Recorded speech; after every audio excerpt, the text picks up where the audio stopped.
Hello mga ka-wonder, may ano ako ngayon, may naisip ako na i-prank sa mister ko kasi ito, pamangkin ko to, hindi niya to kilala. Ngayon pa lang to na pumunta dito, hindi pa niya to nakikita kahit isang beses. Kaya ngayon, ipaprank namin siya. Siyempre, yung asawa ko, siloso yun, mabilis magselos yun. Ano, sabayan mo lang ako, basta huwag ka lang magsalita ako lang magsasalita. Bidyuhan mo kami anuhin mo yung itsura niya kung anong magiging reaction niya mamaya. Iupo basta magtago ka. Ha? Sige, sige. Huwag ka magpapakita na binibidyohan mo kami para hindi niya mahalata. Sige, Sige, dito lang kami upo. Ay ka, ay nako. Ay, bang kasama ni Kati? Sino ba yan? Ba't sila yung magkasama ngayon? Oo nga, Judith. Diyos ko naman. Tingnan Ano ba si Kati? Kararating lang niya. Kakabakasyon lang. Naglalandian. Naku, ano ba yung sinasabi niyo? Tingnan mo, tuloy Naku, ang ganda-ganda ng tito.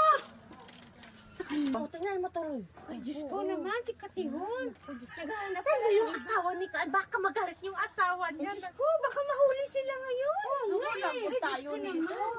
Ano yung pinaggagawa ni Kati? Hindi ba siya nahiya? Oo. Naku. Kung nakakaya si Kati. Ay, Diyos ko naman. Diyos ko naman. Asawa yung tao, tapos may iba yung linalandi. Naku, Diyos ko ba yan? Hala? Ha? Hala? Si Kate? Si Kati? Kanina ko pa hinahanap yun eh. Si Kati? Nandun sa ano? Sa Ay, Diyos baba. ko po! Sa baba si Kati! Oo nga Eh! Ay, Diyos ko. Kaya pala, gusto mo umuwi dito ha. Ha? Sino yung kasama mo?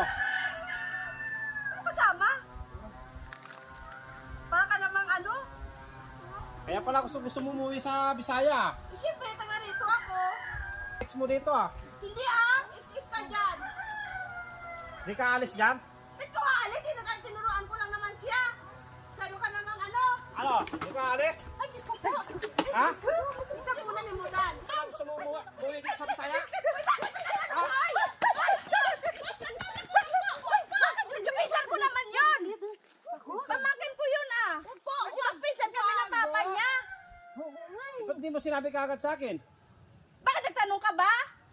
Eh, kala ko kasi lalaki mo yun eh. Ay, nagalit. Ay! Wala na siya sabay yun. Pamangkin ko lang yun. Pamangkin niya pa yun? Oo, pamangkin lang yun. Sa tor, prank ka lang. Sa prank ngayon. Nagtanong tuloy. Puro na lang kayong prank. Pinagprank ka lang naman. Pamangkin naman niya yun. Walis na ako saglit eh. Prank na na.